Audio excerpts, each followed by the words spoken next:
Hello friends, in this video we will talk about muscle attachments. We will see biceps and triceps brachii. So first will be the biceps brachii.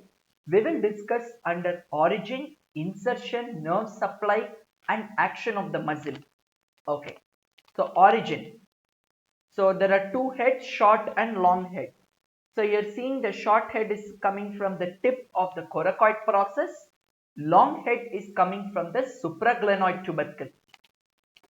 The fibers will run downwards and insertion point into the posterior part of the radial tuberosity. Anterior will be the triceps. Posterior will be the biceps. Remember this point. Now, let us see with the nerve supply, musculocutaneous. So what does it do? Flexion. See here, flexion. Okay. Let's see triceps. Triceps, three heads. Okay, biceps was two heads. Now this is three heads.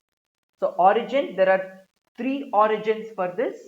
Long head is from infraglenoid tubercle. Medial head is from the posterior surface of humerus below the radial groove. Or simply just remember below radial groove.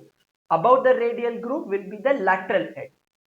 And insertion into the anterior side of the radial tuberosity. Actually, it will be there. Anterior side of the radial tuberosity. Nerve supply, radial nerve. What does it do? Extension. Triceps will extend. Okay, that is the function. References from where I took the pictures. That brings us to end of the video. So thank you so much. I will see you in the next video.